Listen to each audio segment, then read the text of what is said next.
Hey everyone, welcome back to an episode of the Small Success Podcast. I'm Pam Downing. I'm the marketing and operations strategist here at Larison Media, and I have a guest in the studio today. I'll have him introduce himself. Hey everybody, Drew Larison, founder and creative director of Larison Media. Awesome. Thank you for having me once again. You're welcome, Drew. I'm really glad you're here. I'm always so grateful to be here. Okay. Really excited about the topic today, but also want to give two disclaimers. Number one, I'm not an expert on this topic. Number two, Drew and I are not medical professionals in any way, but what we are people who are huge fans of small business owners, and we are here for you, and we want to help make your life better, and we love entrepreneurs. So you might have heard of Dr. Drew, but that's not me. That's a different doctor. No, that's a different Drew. Is he even also, a doctor? You're not a doctor. He's just on TV. I'll have to Google it later. Oh, he's real. So, okay, the topic we're going to dive into today is about something we really think small business owners need to prioritize. So, we want to take a moment and ask you, small business owner. Oh, me? Yes. Oh. How are you doing? How are you really doing in all areas of your life, not just work? Like wellness, health, self-care.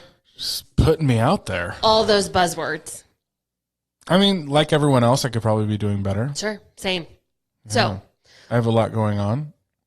I have a daughter in kindergarten it's a big deal. that apparently tried to prank everyone and lock all the bathroom stall doors the other day on everybody. So that's happening. There's a lot going on. Yeah. Yeah, I mean, like everyone else could probably answer it better than I could be doing better. Sure. But I mean, it's Wednesday. I've kind of been doing okay this week. I'm eating properly, I think. I went to the gym this morning. Okay, all right. That was nice. I'm sleepy because of that, but hey, there's coffee. It's fine. That's right. So we hear this a lot from small business owners, especially because you are so focused at what you're doing and you are good at what you're doing and you're hustling and you're grinding and you're making all the things happen. It is very easy to put others first or put your business first or put your family first and sacrifice your own well-being in the process. So it really is a catch-22, and I want to acknowledge that. Like, to do the best you can do and to give the level of effort and to give the energy and the focus and the intention to all the things that you want to do, that requires pretty high levels of energy and time and effort. But on the flip side, it's that whole analogy of you can't fill others' cups if you are operating from an empty cup yourself. Mm-hmm. So I want to put that out there. I say that saying I know this is not easy. I also say this as someone who needs to work on this as well. But you know this, that leading from a place of health and wellness always long-term is producing better results. If you are doing the things that we all know we need to be doing, drinking enough water, getting enough rest, taking time to spend with the people that we love and enjoying our lives and moving our bodies and making good choices in our nutrition, all of those components add up to a healthier you. And that results in a better business, in a better leader for your employees, in a better spouse to your partner, and a better parent to your kids, whatever hats you wear in your life. I mean, we are focusing in specifically on small business owners, but really this stuff applies to Just people. about everybody. Yeah.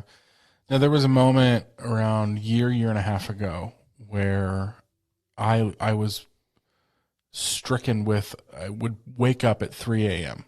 every single day with mind just racing, just not well. And just that translated over, because I would stay up till 3 to 5. I just couldn't go back to sleep until like 5 a.m. And then I would, wake up at 6:37 or something like that. So sleep was not great for me. And what I started noticing was like everything else physically started going downhill as well. So that moment is when I really learned how important good rest is. Yeah. And as a business owner, sometimes you don't prioritize rest. But it's an extremely important thing because other things start to really slack if you're not rested properly. So, I mean, I started taking melatonin. I heard of this thing, and like I've been taking melatonin for over a year now. It's changed my life. So, like, I don't have those 3 a.m. wake ups anymore. It eases my mind. I fall asleep. I wake up naturally. But then when I was waking up at 3 a.m., like I noticed I was cranky in the morning. I was irritable. Sure.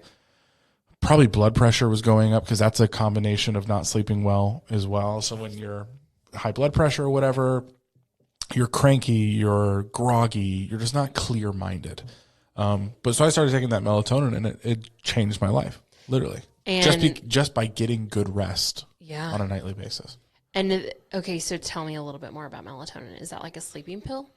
Kind of, but it's fully melatonin. Our body already creates melatonin. So melatonin is like a natural ingredient in the world, in your bodies already. So you just sort of supplementing and giving your body more. So it lets you actually fall asleep and then stay asleep. So it rests your entire body. If you're not into medicine, I also saw the other day, pistachios actually have a stupid amount of natural melatonin in them. That's cool. So eat like a big old handful of pistachios. Oh, I love pistachios. Yeah, before you go to bed, and like the similar effect could happen. Wonderful. But when I was going through all of that, like I had just had the overall realization, like Larison Media can't be its best if I'm not working towards to being my best.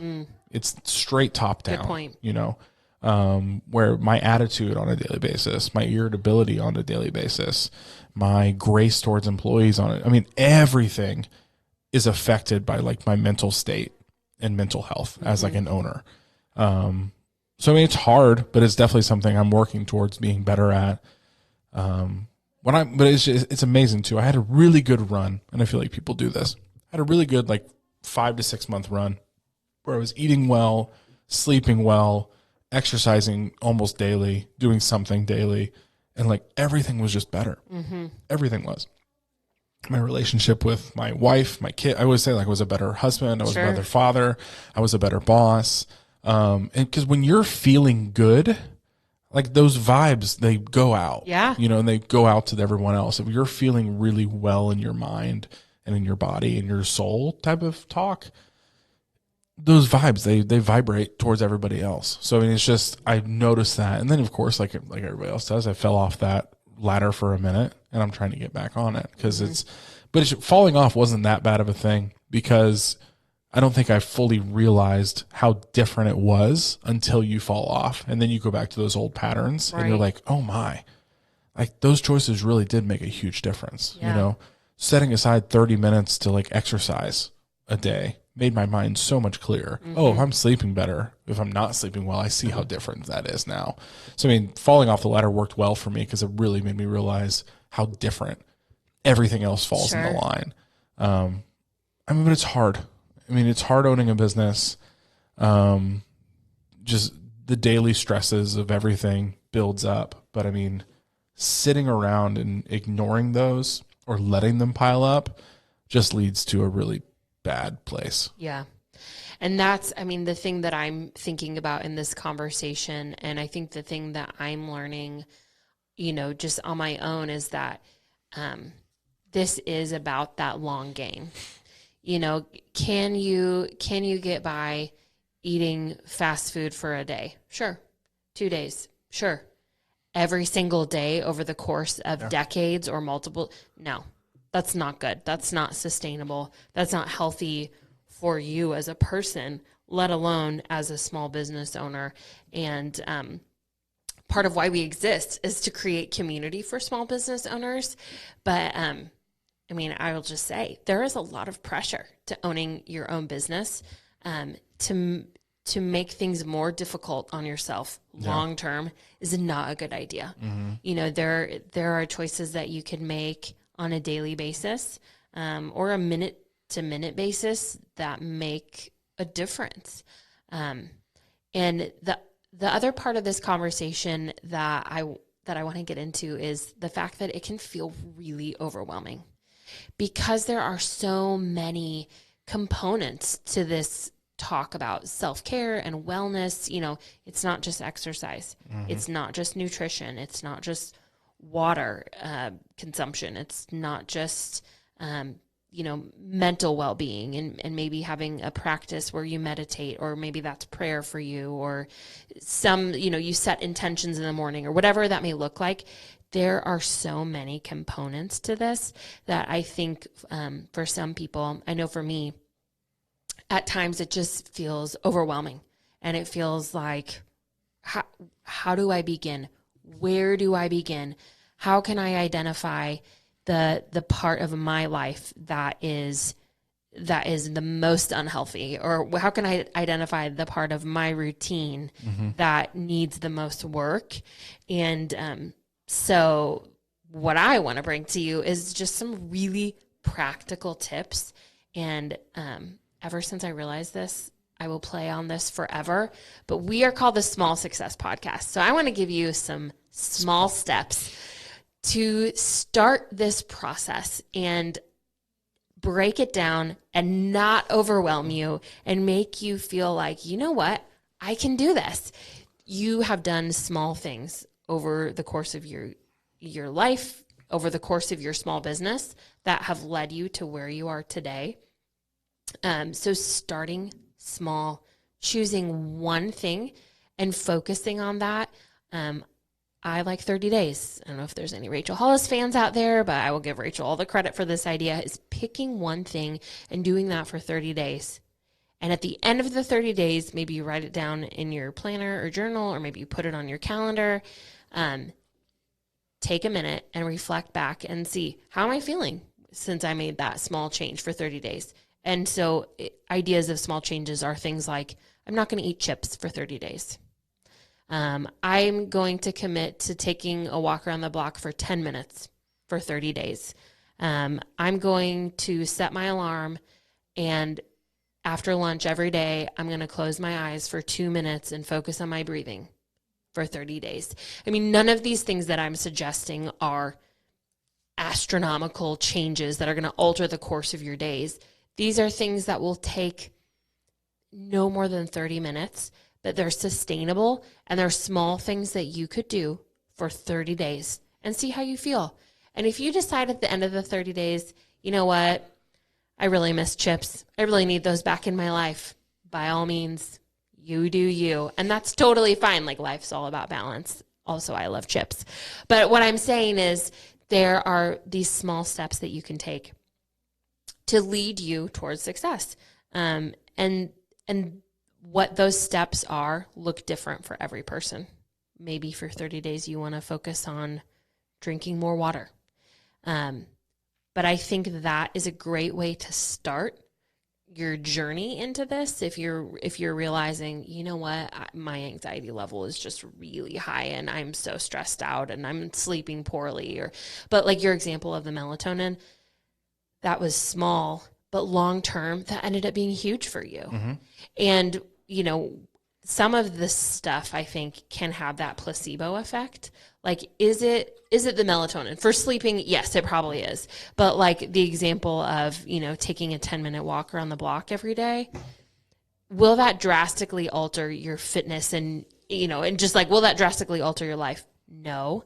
But that small benefit of getting some fresh air and moving your body and taking an intentional step away, that long term can make a huge difference. Yeah, there's a lot of power in celebrating small wins. But I think the biggest reason why taking a second to really celebrate a small win is really powerful is because with small wins, you're celebrating something big, and that's just accomplishing something in general. Yeah. And when a human being gets that a feeling of like, I accomplished something, it's an amazing thing. Yeah. Like, chemically, what happens in your body is unreal. Like the good vibes your body puts out when you feel accomplished at something is just amazing. But like, I was listening to a podcast last night, and they were talking about business owners that are not business owners, I guess, like individuals who really want to start a business, and they feel like day one of that business, everything has to be figured out. You know, it's got to be version 9.0 on day one. And great advice from the podcast was like, why do you think that's true? You know, when Starbucks started, they didn't have this massive menu. Sure. Apple started with the iPhone 1. You know, like they're about to announce the iPhone 11.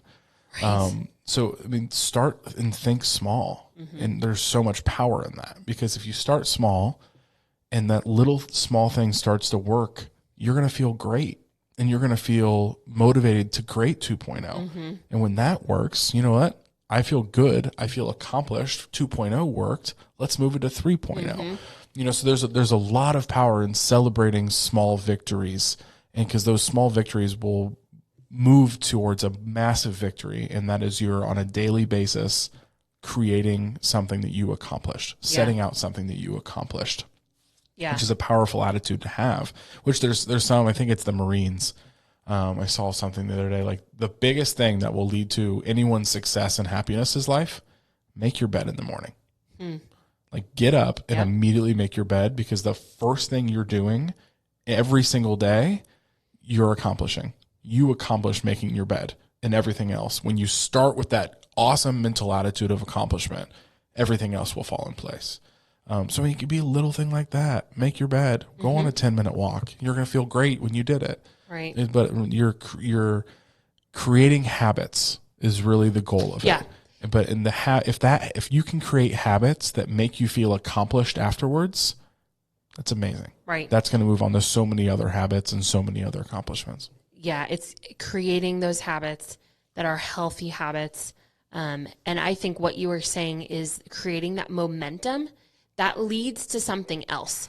And those healthy habits, you probably already have some really healthy habits established in your work, in your business. You know, you are in the habit of responding to an email as soon as it comes in. Habits are hard too, because once they become habit, it's second nature. Yeah. You forget to celebrate it. You forget to celebrate whatever that small win of that. I mean, honestly, like brushing your teeth in the morning. True. Yeah. I mean, you did Very it. healthy You habit. accomplished something. Yep. You did something for your physical health and your teeth realm every single morning Right. to increase that.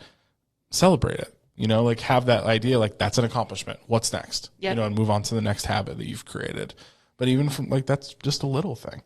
That is. I forget how important brushing my teeth is. It's very important. So I brush my teeth every day. Yeah, I love this idea of momentum and good habits and, you know, good vibes, as you said, and kind of just having that positivity and how that bleeds in to all areas of your life.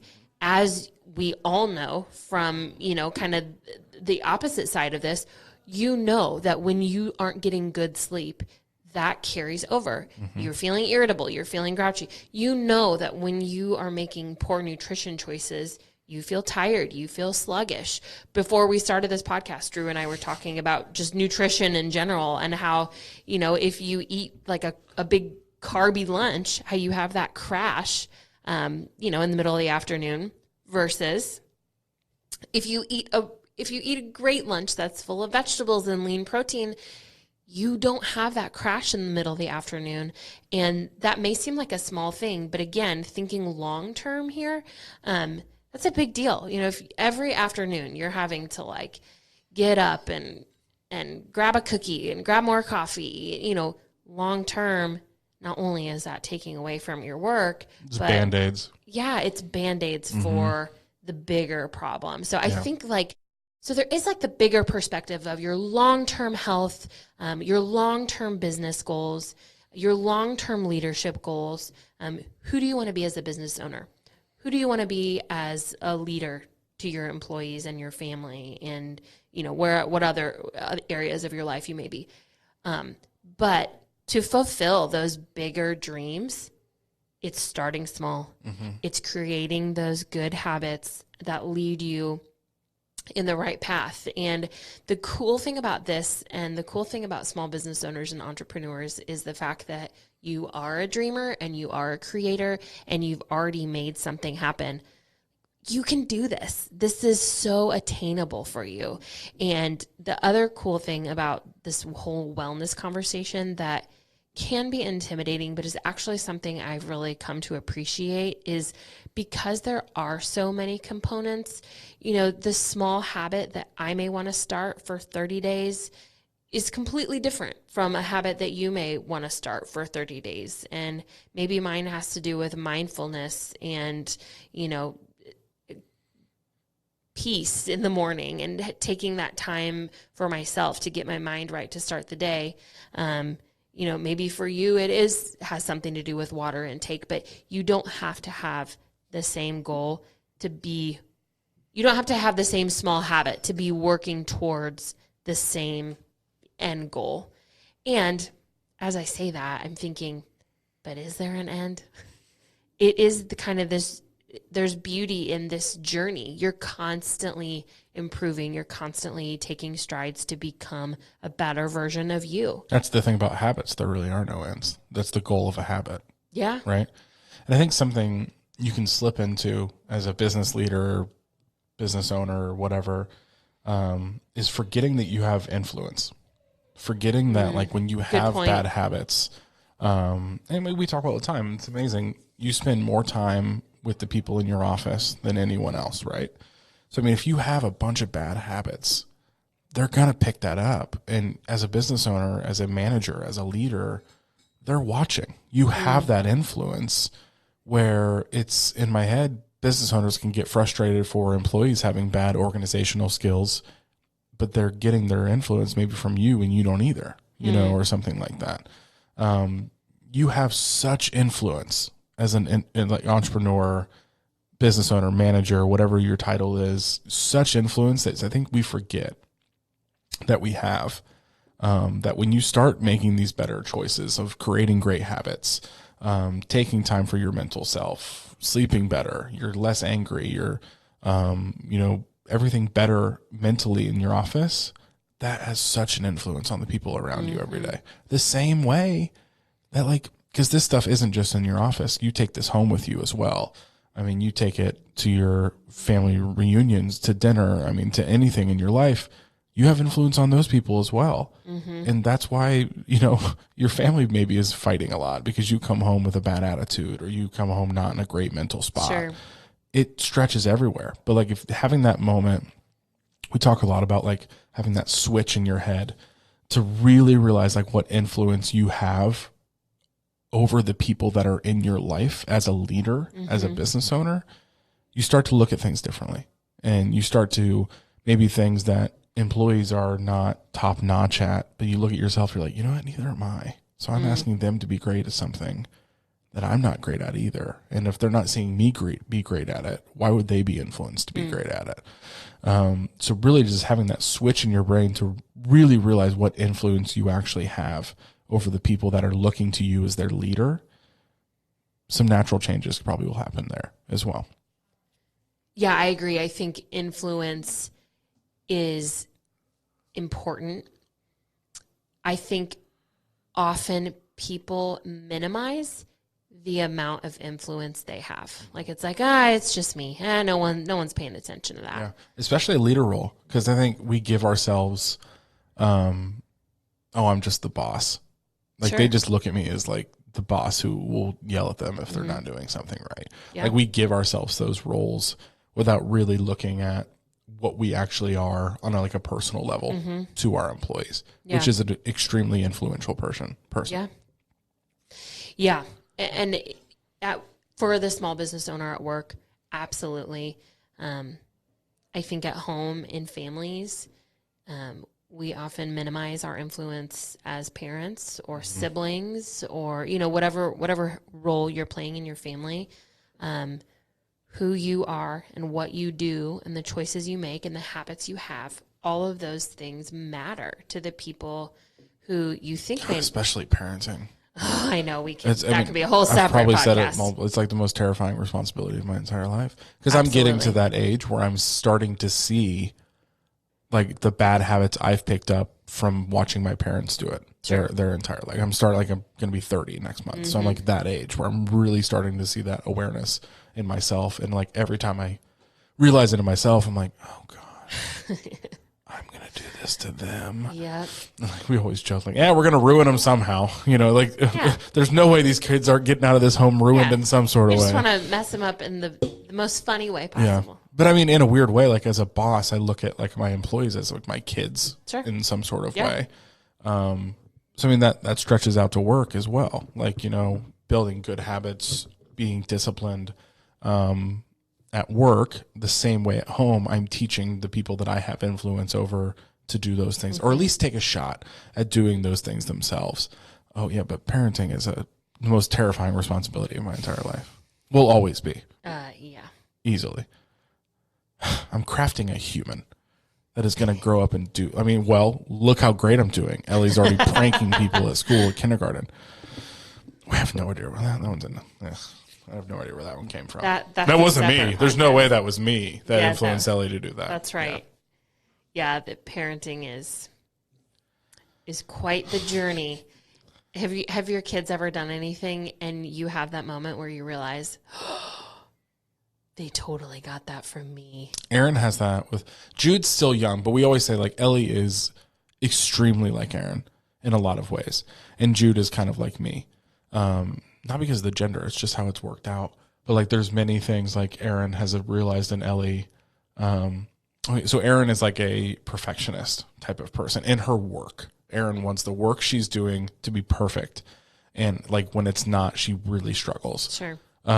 So Ellie, one of the first days of kindergarten, they did this challenge where like every day they have like this stack of papers and they pick a student in the class, draw that person. And like that was like their art challenge for the day. Okay, sure. So Ellie, she's I guess really good at drawing girls. This was the first boy she's ever drawn. And it was one of those things. I got a call from the teacher like, hey, I need you to come in and talk like after school. Like come into the school and pick up Ellie today. We need to talk about something. There was a massive fit thrown during art today. Like, oh gosh. Like it was the second week. What happened? Yeah. But I sat down and like the teacher explained it, and like I told Erin later, she's like, "Yeah, that's me. that one's on me." Because like Ellie, literally, she would not draw it because she was scared of it not being perfect. And like there's that terrifying parenting moment, right, where you realize that influence that Erin maybe has had on Ellie for that bad habit of hers, you know, to bleed over. Solve the issue. It's great. She drew I mean, there's no bias anyway.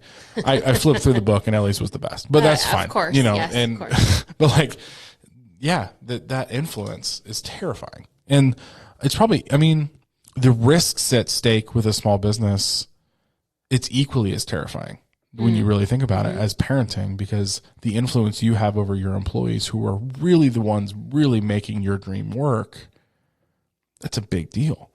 That's a really big deal to really think about the influence you have over them and the habits you have. You want those to translate to your employees well, because that's your vision. If we do these things well, if we go out these ways, everything will be good. So it's equally as terrifying, I guess. Great. This has been good. Yeah, equally as terrifying, but also what an opportunity to build in to people's lives. Like leadership really, it can be very intimidating and paralyzing, but it also can be really exciting when you think about like the opportunity that a small business owner has to use their influence for good. You know, if you have, you know, maybe a recent college grad who's coming to you and you're their first employer out of college, well, and this is true for anyone in any season of their lives, but while they are your employee for a short season or for decades, you have the opportunity to influence them not only in their professional skills, whatever the job they may be doing, you know, teaching them professional skills, helping them develop maybe a passion that they have that fits really well within your small business, but also just the opportunity to be a mentor, a leader, a friend, an older sibling. Like, at least in our small business, we all kind of wear different hats at different times. Like sometimes we're more friends, sometimes we're more coworkers, sometimes it's almost like we can be siblings in the best way. But that is something that small businesses have to offer employees that's really unique and special, compared to a bigger corporation. Not that that can't happen at bigger corporations, but because you have that leadership and influence, it's equally as terrifying as it is exciting, because you, like being a dad or being a parent, being a mom, you have the opportunity to build up and to build into people's lives. Yeah. And that matters. I'm trying to think. It's interesting. It's coming out now, but like, so it's my job in a way. I mean, I'm not saying my parenting duties have stopped now that Ellie's in kindergarten, but like, it was my job as a parent to get her prepared enough to take on this thing called kindergarten. Yep. And start learning responsibility in kindergarten. Yep. And at the same time, like, this torch of influence every day is passed on to her teacher. Mm-hmm. You know, and now it's her teacher's job to really like have that influence on her, to educate her in the ways of all the things that they get educated on. And kind of in the exact same way, the parenting torch is always there. But the same way, like when that person graduates and they go into the workforce, that torch of leadership is now passed on to that manager, to that boss. And I don't think that's something we realize. I think when you're in the workforce, the boss easily kind of thinks like, no, you're an adult now. You should have all this figured out. Sure. But really, that's not at all how that works. I feel like that's setting an expectation of frustration, where you just expect to hire this person and like, oh, they're an adult, they've got it all figured out. In reality, no one, right, by the way, has it all figured it out. Yeah. So I mean, kind of like that, the same way the teacher did, passing that torch on of, you know, influence with that manager, that boss, and like taking on that responsibility to that human, and then through the rest of their life, you know, it's a big pressure. Deal. Yeah. I'm thinking about all of the bosses that I've ever worked for, all of the leaders that I've ever been under their leadership. And they're all very different, and in some really cool ways. And I'm really thankful for all of the experiences that I had with each of them individually. I learned a lot about ways that I want to lead. I've learned a lot about ways that I don't want to lead, but all of those experiences were really valuable. And thinking about how a leader sets the tone in their place of leadership, whether it's a home, specifically in this conversation, how their leadership sets the tone of their small business. Going to bring it back home. How they lead themselves, how they care for themselves really matters. Yeah. You could have the best intentions and the kindest heart and the most wonderful ideas. But if you're fueling your body with fast food and garbage and never paying attention to your fitness habits and never drinking a drop of water and never sleeping at night, you're not going to be the leader you want to be.